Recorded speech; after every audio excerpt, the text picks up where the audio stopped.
This is Valley News Live at 10.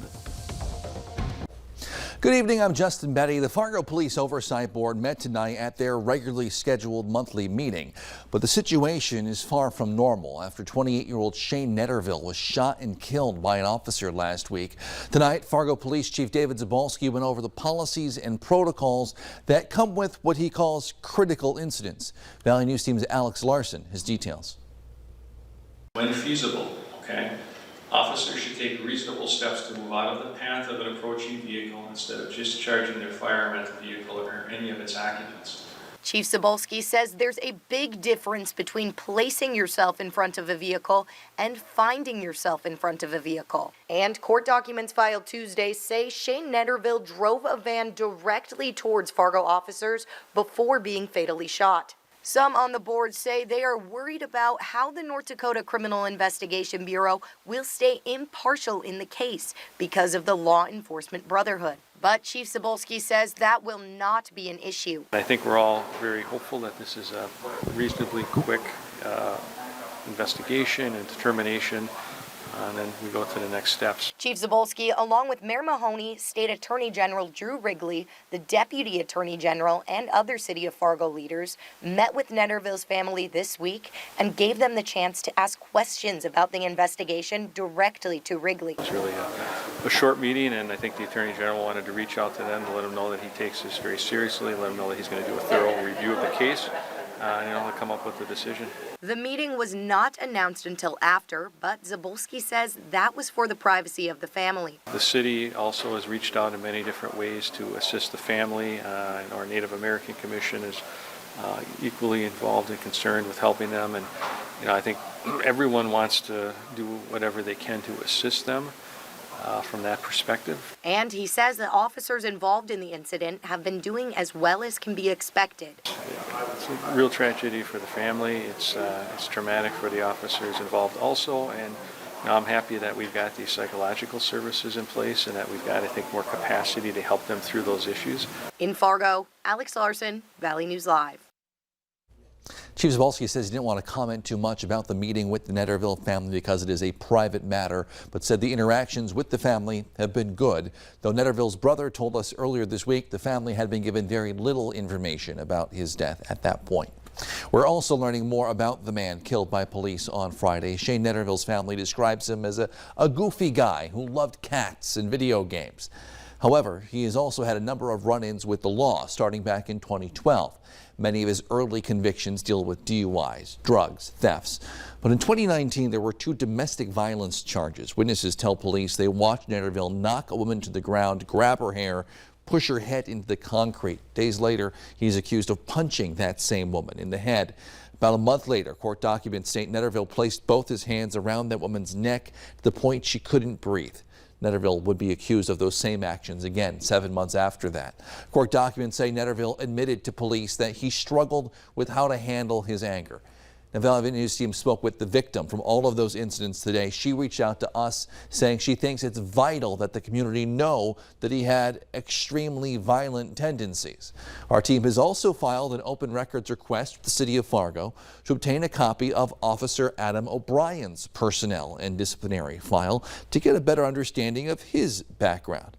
The city says that should be completed by early next week.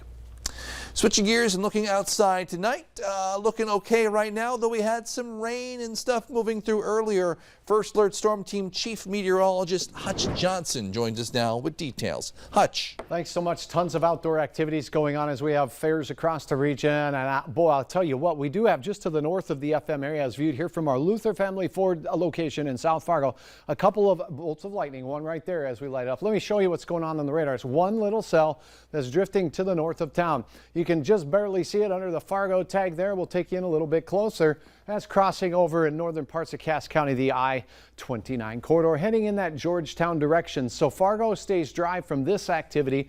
None of this severe at this particular time. The most abundant lightning and thunder shower activity taking place in northwest Minnesota into Grand Forks.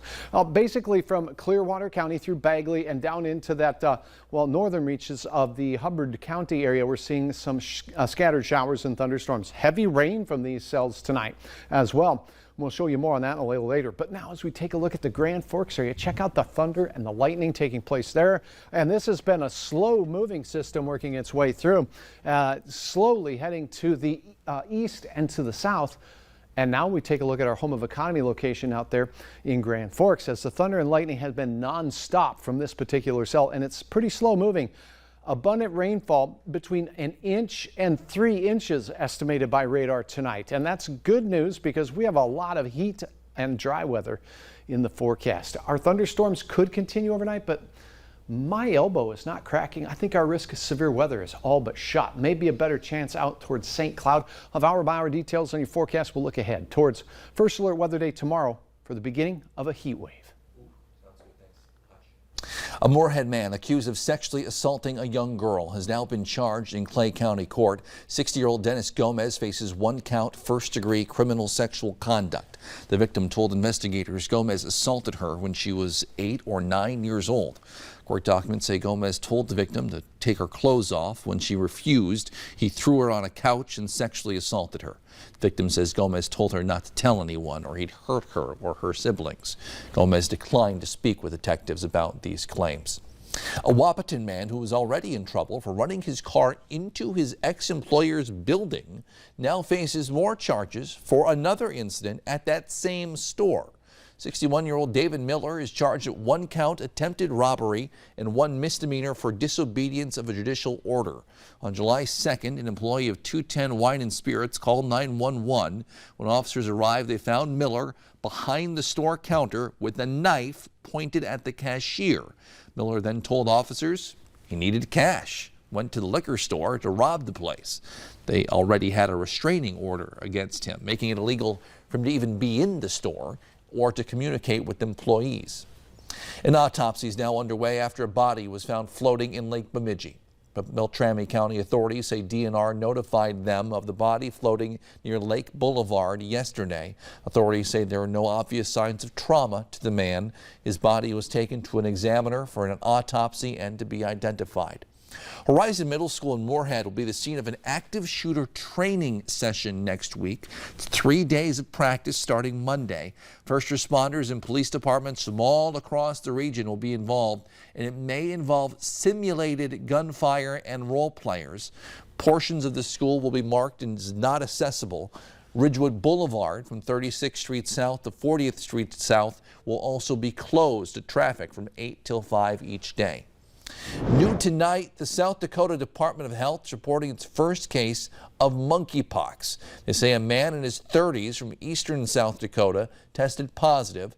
Monkeypox usually starts with symptoms resembling a cold, but with swollen lymph nodes instead, and can lead to painful lesions. It spreads through close contact, according to the CDC.